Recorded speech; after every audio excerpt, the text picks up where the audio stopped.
everybody.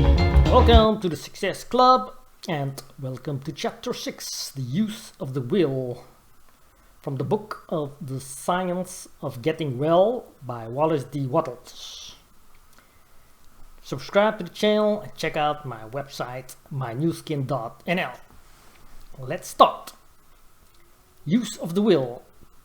In the practice of the science of being well, the will is not used to compel yourself to go when you are not really able to go, or to do things when you're not physically strong enough to do them.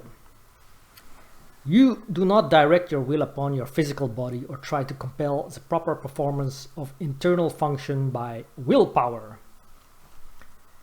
You direct the will upon the mind and use it in determining what you shall believe, what you shall think, and to what you shall give your attention. The will should never be used upon any person or thing external to you, and it should never be used upon your own body. The sole legitimate use of the will is in determining to what you shall give your attention, and what you shall think about the things to which your attention is given. All belief begins in the will to believe. You cannot always and instantly believe what you will to believe, but you can always will to believe what you want to believe. You want to believe truths about health, and you can will to do so. The statements you have been reading in this book are the truth about health, and you can will to believe them. This must be your first step toward getting well. These are the statements you must will to believe: that there is a thinking substance from which all things are made, and that man receives the principle of health, which is his life, from this substance. That man himself is thinking substance, a mind-body permeating a physical body, and that as man's thoughts are, so will the functioning of his physical body be. That if man will think only thoughts of perfect health, he must and will cause the internal and involuntary functioning of his body to be the functioning of health, provided that his external and voluntary functioning and attitude are in accordance with his thoughts. When you will to believe these statements, you must also begin to act upon them. You cannot long retain a belief unless you act upon it. You cannot increase a belief until it becomes faith, unless you act upon it. And you certainly cannot accept or expect to reap benefits in any way from a belief so long as you act as if the opposite were true. You cannot long have faith in health if you continue to act like a sick person. If you continue to act like a sick person, you cannot help continuing to think of yourself as a sick person. And if you continue to think of yourself as a sick person, you will continue to be a sick person. The first step toward acting externally like a well person is to begin to act internally like a well person. Form your conception of perfect health and get into the way of thinking about perfect health until it begins to have a definite meaning to you. Picture yourself as doing the things a strong and healthy person would do, and have faith that you can and will do those things in that way. Continue this until you have a vivid conception of health and what it means to you. When I speak in this book of a conception of health, I mean a conception that carries with the idea of the way a healthy person looks and does things. Think of yourself in connection with health until you form a conception of how you would live, appear, act, and do things as a perfectly healthy person.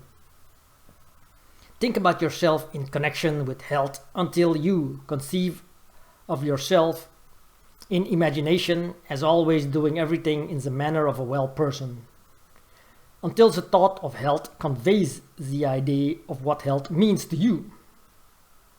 As I have said in a former chapter, you may not be able to form a clear mental image of yourself in perfect health, but you can form a conception of yourself as acting like a healthy person. Form this conception and then think only thoughts of perfect health in relation to yourself. And so far as may be possible in relation to others.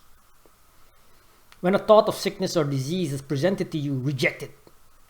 Do not let it get into your mind. Do not entertain or consider it at all.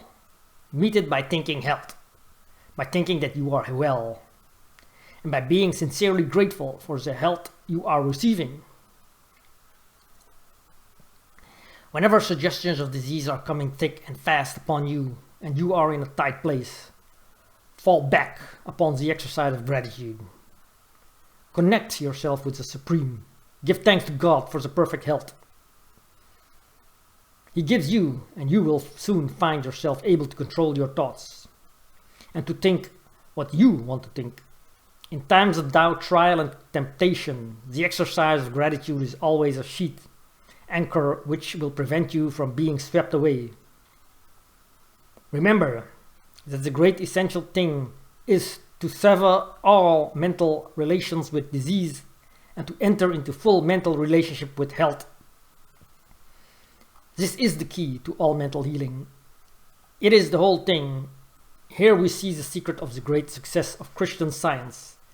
More than any other formulated system of practice, it insists that its converts shall sever relations with disease and relate themselves fully with health. The healing power of Christian Science is not in its theological formula, nor in its denial of matter, but in the fact that it induces the sick to ignore disease as an unreal thing and accept health by faith as a reality. Its failures are made because its practitioners, while thinking in a certain way, do not eat, drink, breathe, or sleep in the same way. While there is no healing power in the repetition of strings of words, yet it is a very convenient thing to have the central thoughts so formulated that you can repeat them readily, so that you can use them as affirmations whenever you are surrounded by an environment which gives you adverse suggestions. When those around you begin to talk of sickness and death, close your ears and mentally assert something like the following. There is one substance, and I am that substance. That substance is eternal, and it is life. I am that substance, and I am eternal life. That substance knows no disease. I am that substance, and I am health.